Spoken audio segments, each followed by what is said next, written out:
Hello there. Welcome to the Saroy channel, wherever you are in the world, and so much love to each and every one of you. How are you doing? I do hope you're doing remarkably well.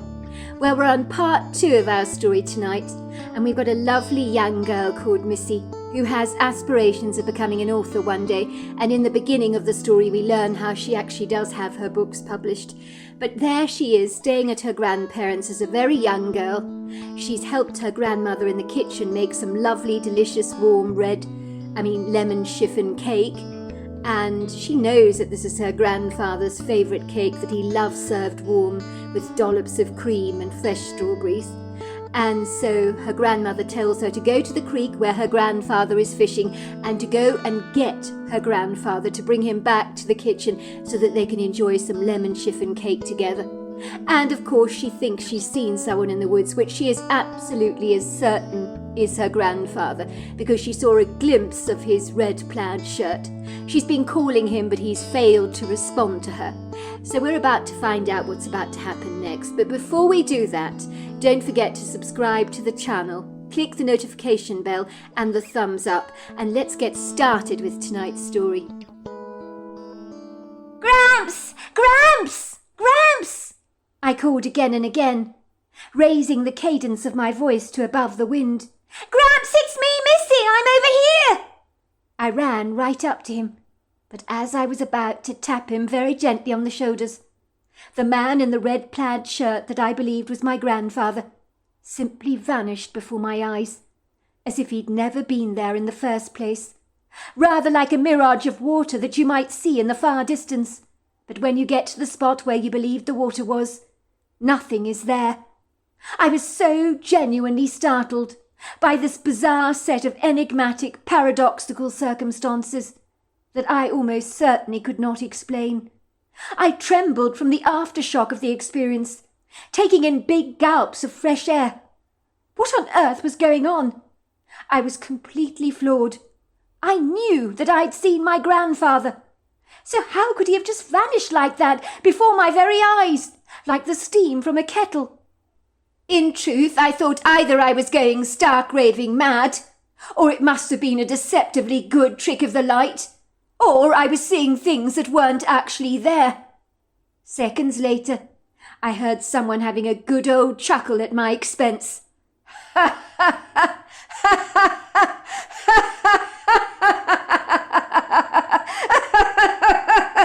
Whoever they were definitely laughing at me.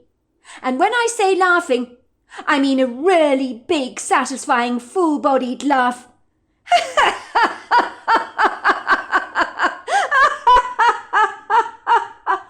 Someone who found the confusion of my grandfather's apparent vanishing act hilariously funny. The giggling persisted.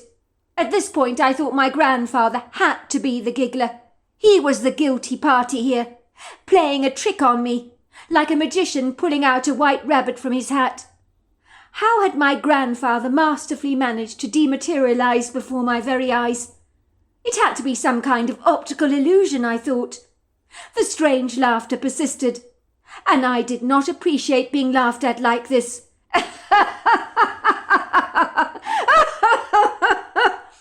My grandfather was very good at pulling my leg, so I was absolutely certain this had to be one of his jokes, like the coin trick he would regularly pull on me, where a coin seemed to appear mysteriously from behind his ear, and I could never figure out how he did it.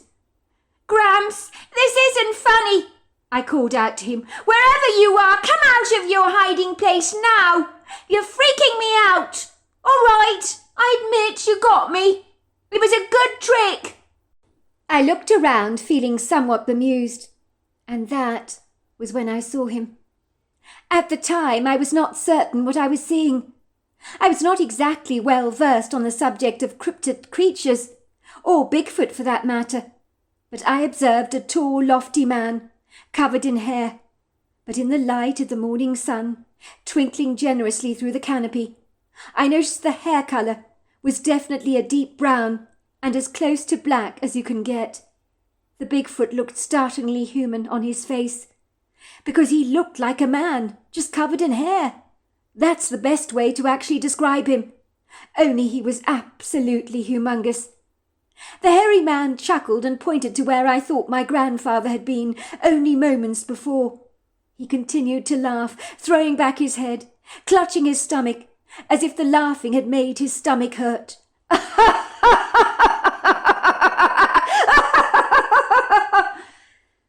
I have never, ever heard laughter like that before or since. It was so infectious that it did not only make me smile, but laugh as well. The hairy man shook his head as his magnificent bright eyes looked into mine, and for a brief moment I was caught up in his mesmerizing stare. I observed that his bright, cheerful, friendly eyes were a dark honey-brown colour. They twinkled with merriment and humour. The hairy man nodded at me. He chuckled again, turning around and disappearing into the trees. I watched him gliding away, swinging his arms backwards and forwards. He never looked over his shoulders back at me once, but his chuckling continued, long after he'd vanished from my sight. At this point I was wondering if I was wildly hallucinating, or if I'd somehow entered an alternative reality, where some men were clearly covered in hair, and others simply vanished before your eyes and reminded you of your grandfather. I wondered if I'd seen what I thought I'd seen, because when you see something that should not exist in your reality, the first thing you do is engage in doubt.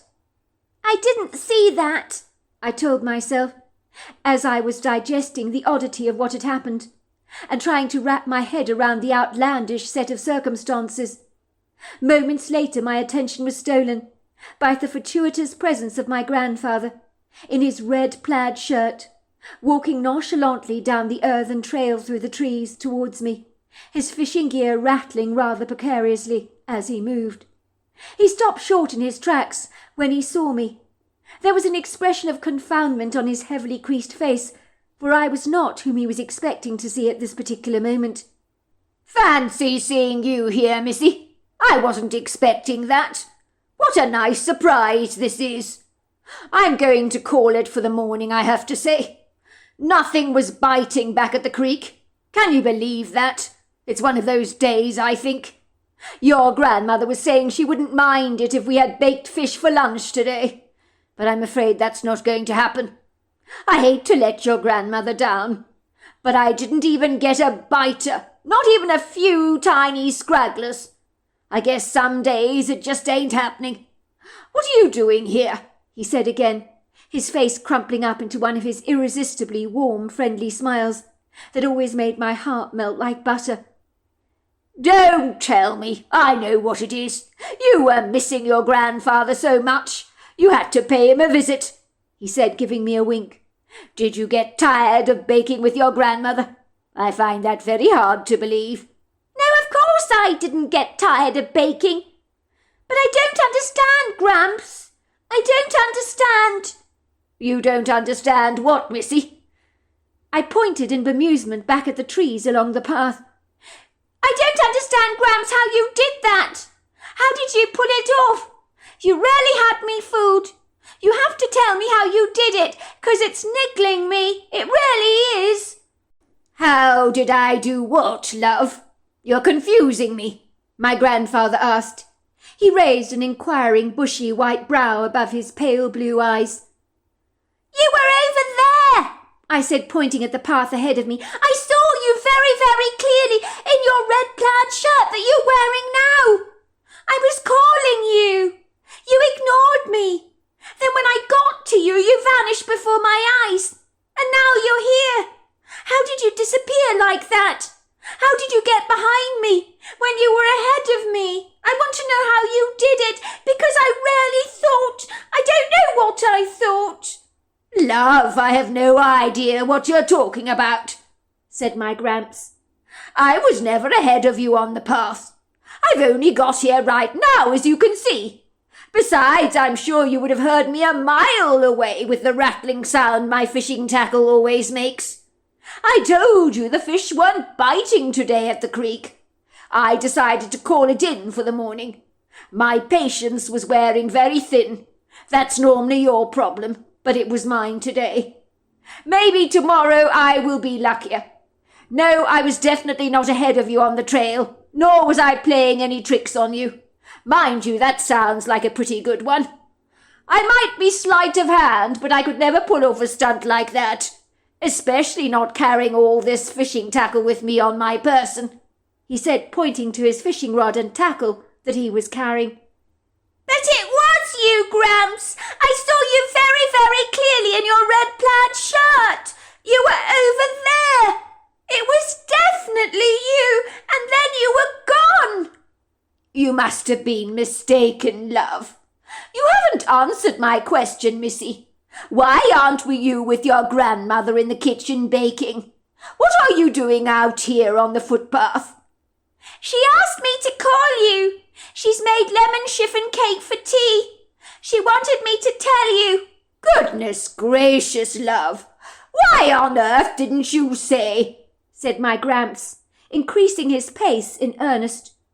"You know how I feel about your grandmother's lemon chiffon cake. We need to get to the kitchen while it's still warm, don't we? I love that cake best when it's just come out of the oven, served with dollops of thick cream and strawberries." I decided not to tell my grandfather what had happened to me along the path. As to be frank, I didn't actually know what had happened myself. I guess I was wondering if I had seen my grandfather on the path along with that strange human-looking creature after all. I brushed what had happened to me away, as if it was water off a duck's back, until of course it happened again. This time I could not have mistaken the man in the red plaid jacket for my grandfather, because I'd been with my grandfather fishing by his sides only moments before. So on this occasion, I knew exactly where he was at that point in time. I knew he'd never left the fishing pier. Nothing had been biting that morning for me, so I felt frustrated, as my grandfather had successfully caught 5 fish, and nothing had touched my line. And if you've ever been fishing before, and been next to someone who's pulling in fish like it's nobody's business, and nothing is touching your line, let's not kid, you feel not only frustrated, but increasingly disheartened. And I was in that kind of disenchanted mindset. "I've had enough of fishing. I don't want to do any more fishing right now," I told my grandfather, unable to hide the glum-looking sulk that had developed on my face. "I don't want to do this any more. I'm going to go back to the house. I think I will read a book or something, or help Granny in the kitchen. This is getting so boring." "Why are you being like this, Missy?" said my grandfather, frowning. "Because, Gramps, you've caught 5 big fish already, and I've caught nothing. How do you expect me to feel? I think I'm a useless fisherman. For some reason, the fish don't ever like me." "Don't be like that, Missy. That's a defeatist attitude if ever I heard one. I've been lucky, that's all. I'm sure with a little bit more patience and practice you'll catch something yourself. You just need to persevere a little." "Gramps, it's not going to happen. Why don't you listen to me? I told you the fish don't like me. It's as simple as that." "What is my favourite saying, Missy?" said my grandfather, looking at me through his piercing blue eyes with a fixed look. "If at first you don't succeed, try again," I said, making a disgruntled face. "That isn't even true, Gramps. I don't believe it." "Oh, you do. Now cast out another line, love. Place a wiggly worm at the end, and exercise a wee bit of patience. That's all it needs. I've been lucky this morning, as I keep telling you. But there are days that I don't catch a damn thing. And yes, I admit it's disappointing, but it is what it is. Life is always a roller coaster ride, Missy. We have our good days, we have our bad days, but you enjoy them all. It's part of the experience of living. If we only had good days, how would we appreciate them without the benefits of experiencing the very opposite? Who knows, maybe your luck is about to change. Just exercise a little patience, and you may be surprised what the morning will dish out for you." I put down my rod. I don't feel lucky today, Gramps. I'm going to stretch my legs. I'll be back in a moment. I've got a cramp from sitting in the same position too long. I feel a bit stiff. At your age, you feel like that? Wait until you get to mine. I hope you're not making convenient excuses, Missy, just so you can abandon the fishing. Now don't be too long, said my grandfather, looking up at me and giving me a friendly wink. It was a relief for me to walk away from the creek, to make my way up the hilly incline in order to stretch my legs, and that was when I saw a flash of red and glimpsed the man wearing a red plaid shirt or jacket, if you like, walking through the grove. Now I was curious, because who was he? He shouldn't be here. I'd never seen him before a day in my life. And observing him as he walked through the trees, I wondered why I'd ever so foolishly mistaken him for my grandfather. Perhaps I'd previously been focusing too much on the red plaid shirt. The man was definitely a lot younger than my grandfather, and his hair was blonde from the back, not white. The man moved very fast. His gait was much more youthful and nimble. His stride was generous and purposeful, much more so than my grandfather's, who walked with a light limp in his left foot after a recent ankle sprain that was still giving him trouble. My curiosity was now piqued. I needed to find out who this mysterious young man was. I'd never been a shrinking violet before, and I was not about to start now. I eagerly ran after the curious stranger, wondering what on earth he was doing on my grandfather's land. He shouldn't be here. There were moments on the trail he would stop, scanning the ground with his eyes, almost as if he was searching for something. "Excuse me!" I called out after him. "Excuse me!" Never quite managing to reach him, he seemed to walk a lot faster than I did. The mysterious man in the red plaid shirt did not acknowledge me whatsoever. He never so much as turned around, which I thought was rather weird. I was not put off, as I persistently ran after the man, and when I reached him, I was completely out of breath, and was only standing a foot away from him. "Excuse me!" I called after him. That was when the man turned around to look directly at me. I knew he could see me clearly. The man's eyes met mine for a brief second. They were a piercing blue colour, just like my grandfather's, but he was a much younger man. He was in his 20s, quite handsome with a sun-kissed bronze-coloured skin and a few freckles on his nose. That was how clearly I saw him.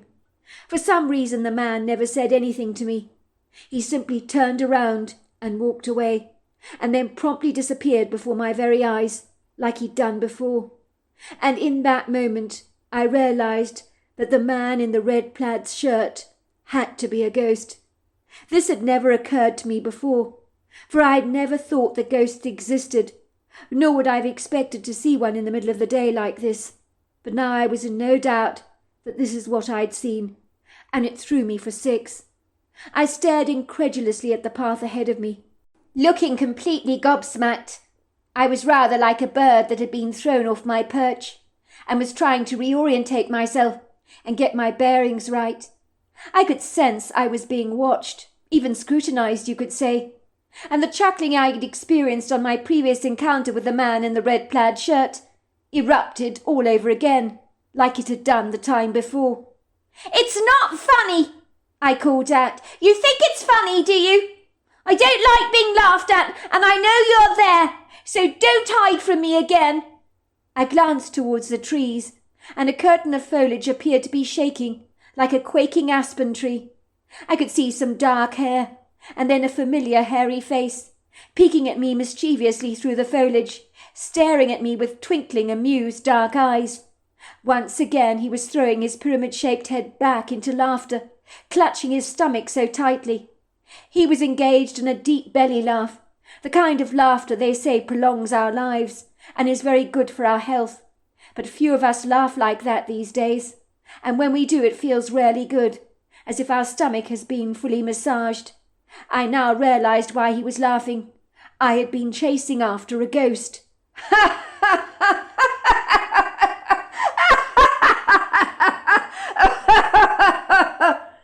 I could not not help but feel a tad annoyed to be the butt of someone's jokes, even though when the hairy man laughed, he did rather make me smile. "It's not funny," I repeated again. "You think it's funny, do you? I don't appreciate being laughed at." The hairy man looked at me, and I heard in my head, "Oh, but it is funny. You didn't know, did you? You should have seen your face. You were so shocked when he vanished." I was about to say something else, but the hairy man already turned around and had walked through the trees, and on the wind I could hear him chuckling again. The hairy man was a very poor conversationalist. He didn't stick around for long. He was friendly but aloof. I was disappointed that he was gone. In a strange way, I found his presence oddly reassuring, and I kind of liked him. He did have a great sense of humour. I'd have to give him that, even if it did involve laughing at me. When I realized I'd seen a ghost and digested this revelation, I hurriedly ran back to my grandparents' house and never rejoined my grandfather at the creek to continue fishing, because that was not going to happen. I was feeling so confounded by my bizarre, paradoxical experience. I was eager to tell my grandmother what I'd seen, because it felt kind of thrilling telling all who will listen that you've seen a ghost. My mind was a whirl of questions. I was not scared of having encountered a ghost, because the experience had not been remotely scary, but it had been idiosyncratic, so much so that I couldn't make sense of it. What was that man in the plaid shirt or jacket doing on our property? Why was his ghost haunting my grandparents' woodgrove in the middle of the day, of all things? And more to the point, what on earth was he actually looking for? It seemed like my real life here at my grandfather's house had become more fanciful than some of the fictitious books I was reading at the time, and oddly enough, the experience rather delighted me. I'd always been drawn to thrilling mysteries, and I knew that the man in the red plaid shirt had a story to tell, as does any ghost, I suspect. "You're back early," said my grandmother, looking at me through her inquiring eyes, when I charged rather abruptly through the door with a rambunctious eagerness. My grandmother had been kneading dough. She wiped the flour from her hands onto her apron that was tied around her rather ample middle. "What is it, love? Are you all right? Did you not enjoy the fishing with your grandfather?" "Grammy, do you believe in ghosts?" I asked her. My grandmother repeated the question. "Do I believe in ghosts? Now that's a good question. Where is this coming from, Missy? You do ask strange things at times, you know." "But do you, Granny? I need to know." "Do I believe in ghosts? Well, as a matter of fact, I do, Missy. Not that I've ever seen a ghost before, of course. But you know, when I was a little girl, my father would tell us a plethora of ghost stories growing up. Some of them, he swore, were absolutely true, and I never doubted them for a moment. Why do you ask, Missy?" "Because, Granny, I've just seen a ghost," I said, looking at her through wide, excited eyes. "Grammy, did you hear what I said? I've just seen a real, live ghost in the middle of the day. Not even at night, in the day." "You've what?" she asked me, wiping her forehead with her hand. "What did you say, love? I think I misheard you. Say that again, will you?"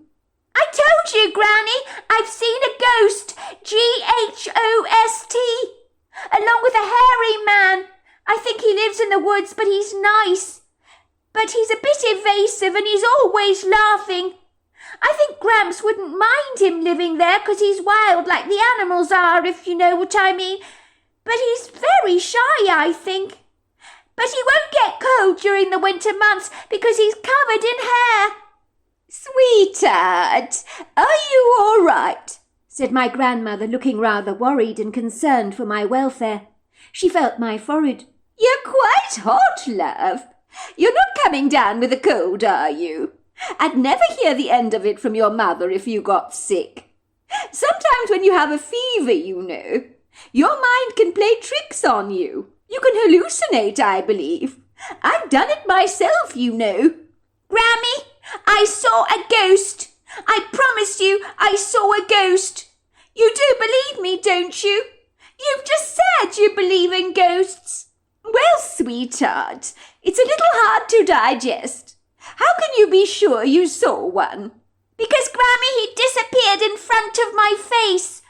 No human being can do that if they're solid like you and me. But this man, he faded before my eyes. Along the footpath in the grove, he vanished.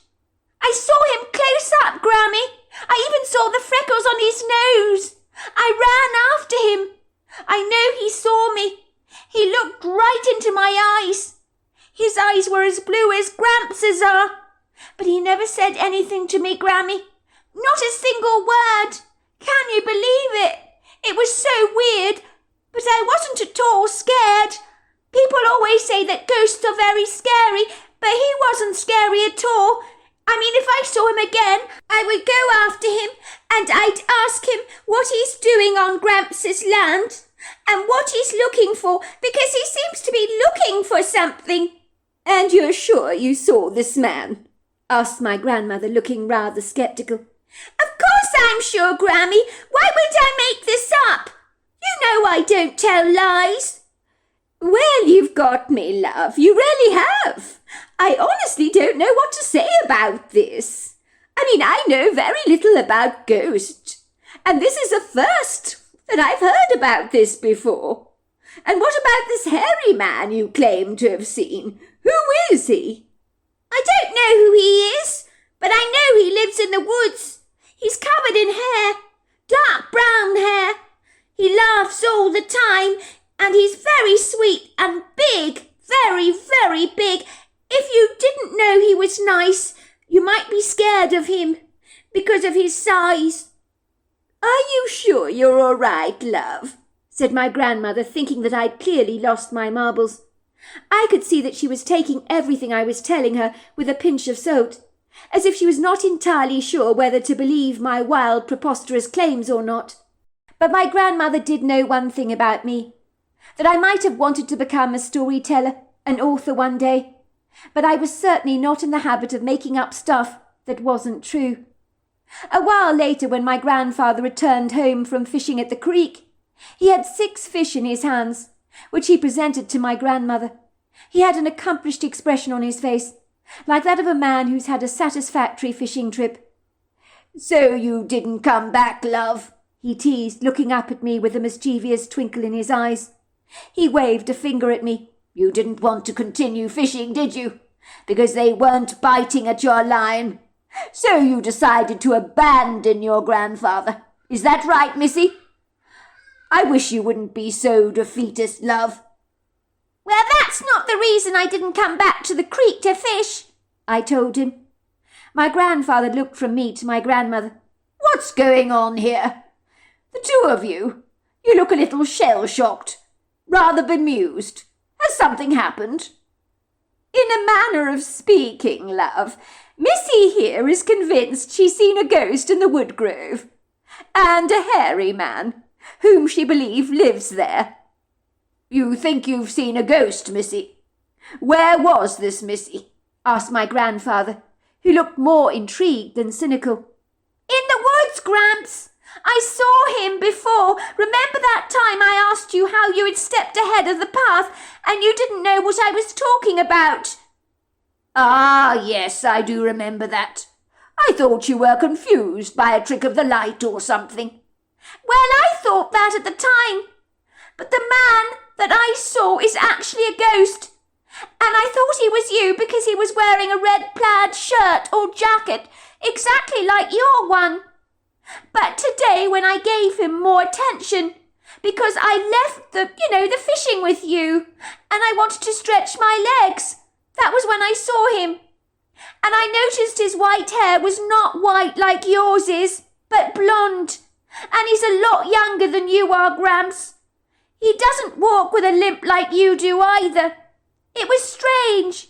He kept scanning the ground intently, as if he was looking for something, rather like a gold prospector.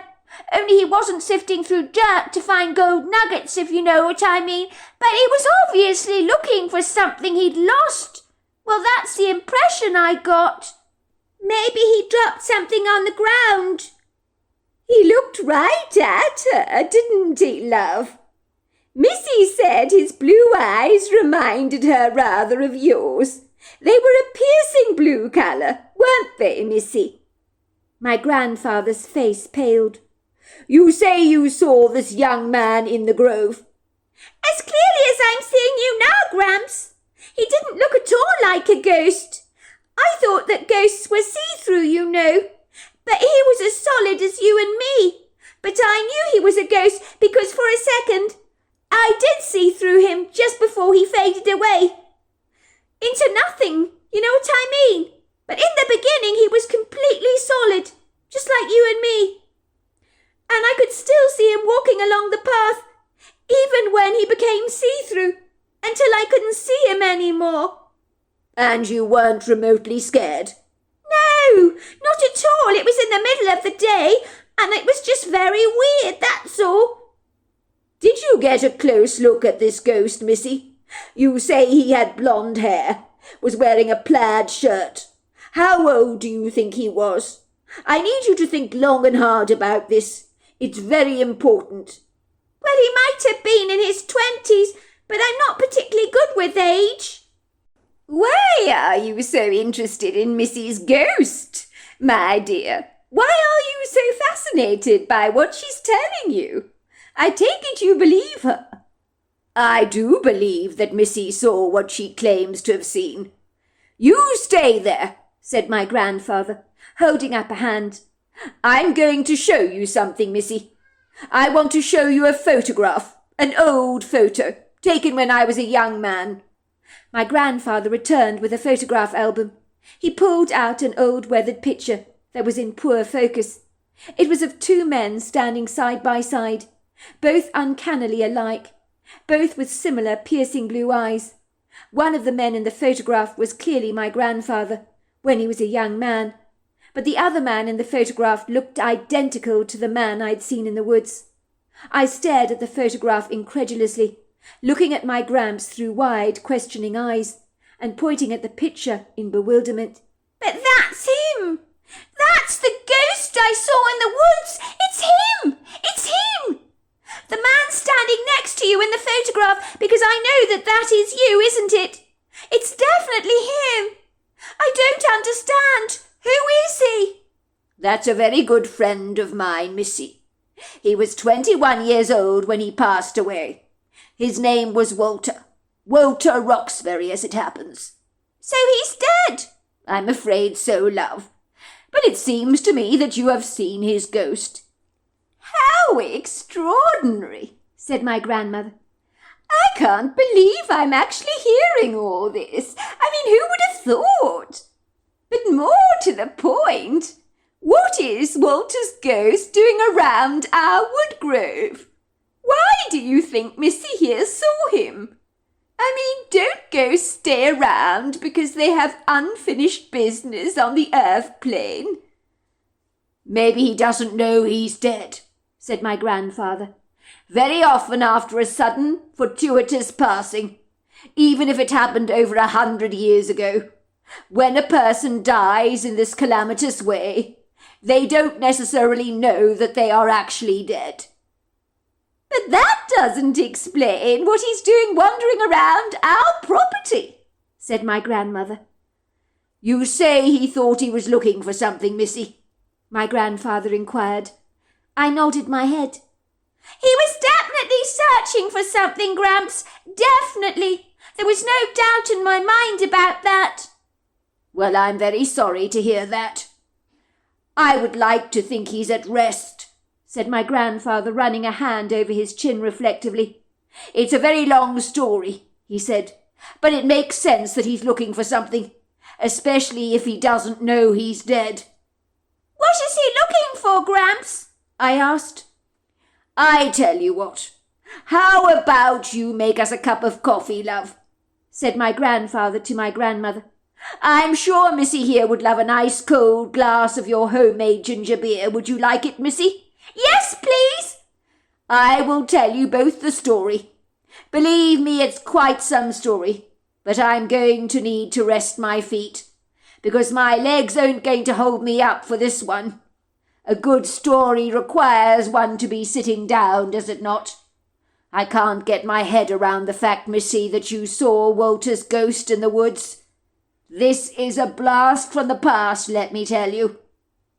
Before long we were sitting around the long walnut kitchen table, my grandparents drinking coffee, while I enjoyed a glass of my grandmother's homemade, very refreshing but tangy ginger beer that made my taste buds tingle.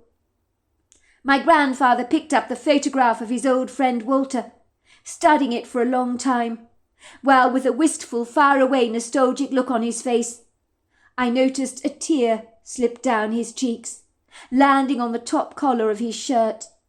I watched the tear in abject fascination. I'd never seen my grandfather cry, so I knew that whoever this Walter was, he must have meant a great deal to him. My grandfather wrapped one of his weathered-looking hands around the coffee cup, as if to hug his fingers and the warmth it provided, even though it wasn't a cold day. He paused for a moment to reflect. Go on, love, said my grandmother eagerly. Tell us all about your friend Walter. Don't keep us in suspense. We want to know everything. Well, said my grandfather, growing up I had 3 brothers, you know, 4 sisters. There were many of us cooped together in our tiny little mountain home. It didn't have enough space to swing a cat. And when I say that, I am not exaggerating.